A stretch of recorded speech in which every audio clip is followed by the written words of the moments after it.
They made a 65, we made a 58. Neither one of us were great. I mean, but the good news is we got the questions to the test now. And we're going to get it again later on. So it's on us to make sure we're ready. It's kind of what it felt like.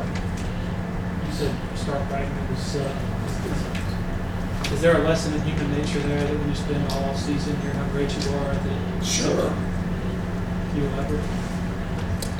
Do I need to elaborate on that? Yeah. Do you not elaborate on that? I mean, yeah, there's a lot of things I don't elaborate on. I mean, I think, yeah, none of that stuff matters. But these are young people, right? These are kids. Young people. I mean, they're not robots. I mean, I know there's so much talk about Arch, right? Arch Manning is going to be a freaking superstar. And people that don't believe that, they're just stupid. He's going to be a superstar. They're crazy. But what's been put on this kid? I mean, it's unbelievable. And all of a sudden now it's like, okay, you can't play. The guy's just playing. It's the same thing what I got. He's the worst quarterback in the history of football, and then he goes and now he's a Heisman guy. Now he sucks again. All right, so that's football. But you just have to learn how to manage that stuff. It's all part of it. When this is what you sign up for, because there's, this is what we do. So this is our world. You fail in front of everybody, and you succeed in front of everybody, and you got to be able to handle both of those things. You guys were getting a lot of love during the offseason. Did that concern you? And what did you do to sort of maybe manage it going into the season? Same thing I always do. Whether it's talking good about you, talking bad about you, that's stuff we always talk about.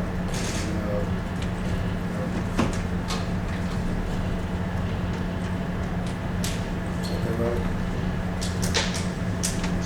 Cade not playing his best game. He's played better, I guess. Looking at the film, what kind of flustered him for him not to have his best game against LSU? Well, he played well. He did the routine things well. For some reason, just got out of character. If I knew that, it wouldn't happen. Just got flustered. How much does this underscore just how difficult it is to replicate in practice what they're going to see come game time? We did. We saw it every day. Replicated every day. We didn't do anything. We saw it every day. But you still, that's the reason why people play preseason games in the NFL too. There's a reason why. I mean, that's his first. Sometimes it's his first live game. I remember playing Wake Forest one year. I don't know what year that was, but it was Trevor Lawrence. And I'm like, he took like a 20-yard sack. Literally, it was like, what are you doing? It's like, I lost my mind.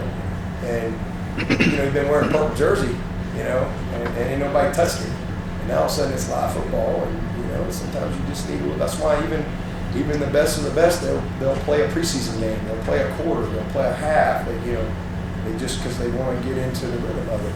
And because that's what NFL football looks like every week, right? Like, you show up to, that's the level of play.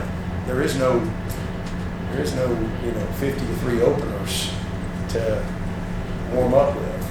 So that's why you do that. So again, sometimes you need to go get back in the rhythm of things from a live standpoint, especially the quarterback position. But he did some good things too. Now let's don't act like he was. We helped him out a little bit in a couple places we could have overcome it. Even with all that, it came down to the last play. And the last play. And if Wesco makes a catch, it's put right on the money. It's the red zone. It's not, you ain't running by people in the red zone. It's you got body on body. It's a contested play. Make the play. Ball's right there. It's first down. Who set it down? So it's not just but we got to. Thought they missed a pass interference on Tyler Brown on 3rd and 5. Obvious. Way more obvious than a couple of ones that they caught. But They didn't call it, but that's football. Things are going to happen like that, right? Those are things you don't control in a game. So we got to do a great job with the things we do control.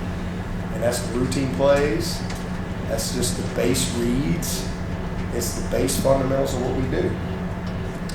So, we had a play with Adam Randall. We slipped him down the middle. They don't even cover him. He's wide open. That might have gone for 60, 70. And we pull, and our lineman pulls with a little too much depth and lets the guy come underneath him as opposed to stay.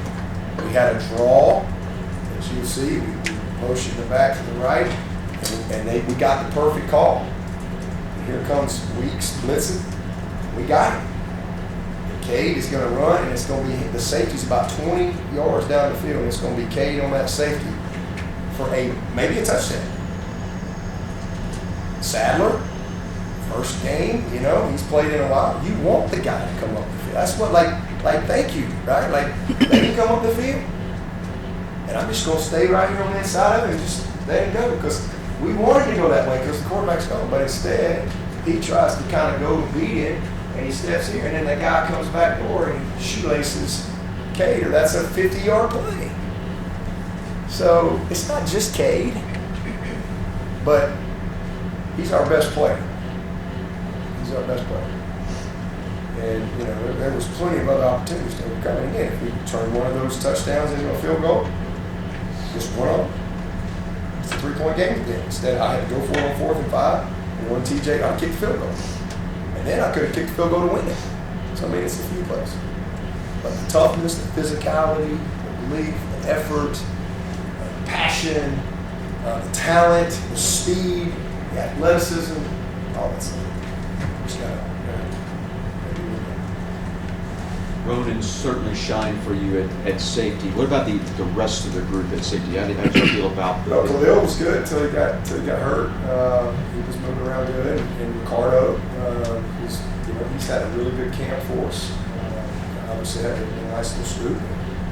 He was very solid. Ronan was the bright spot.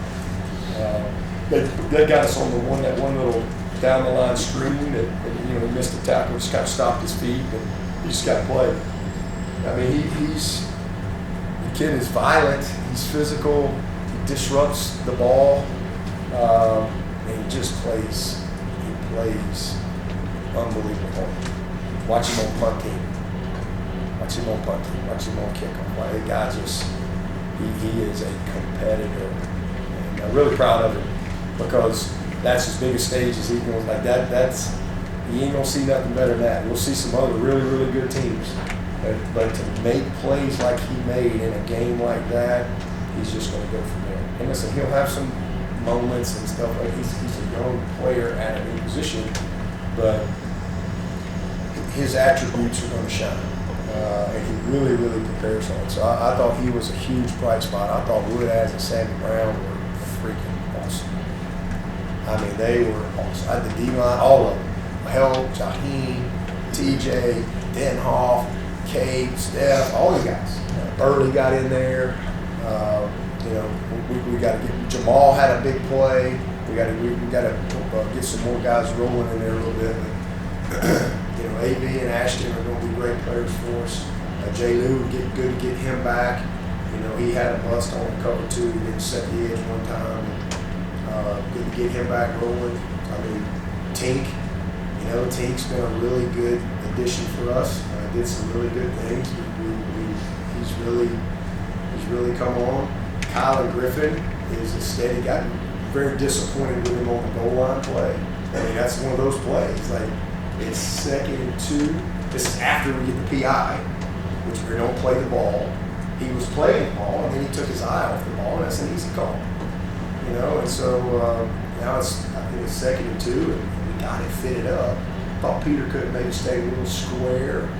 He got a little turned a little bit right there, and but if KG just hits him, if he just squares him up instead of diving at the dirt, the Cowboys going to get there. We got a chance to create 3rd team. How did Ohio State win? How did they win the game? Why did they win the game? Was their offense amazing? How did they win the game? 2 goal line stops. That's how they won the game. And they say Arch sucks. No. Well, they did enough to win the game. They just didn't get it down on the goal line. You give Ohio State credit for that. Like, I got a chance to see that a lot of that game. It's in my head. I mean, so we had a chance to stop on the goal line. Stop on the goal line. It wasn't perfect, but if we create one field goal, it's a different game at the end. All right, against two really, really good teams. So, I mean, the learning opportunities in this game that were presented for our team are if we respond, if we grow and learn from it, we'll be a really good football team. But you got to get stopped. KG hits that guy square, create third and 2, anything happen. 2nd and 8, on 2nd and goal from the 8. AV makes the play. You don't get boxed out. He kind of makes the play. Their guy made the play. It's 3rd and 8. Get stopped. Hey, hold the field goal. I mean, we got to be better there. That's the area. That's the one thing defensively that's got to get better. You know, we've got to turn more of those red zone touchdowns into field goals.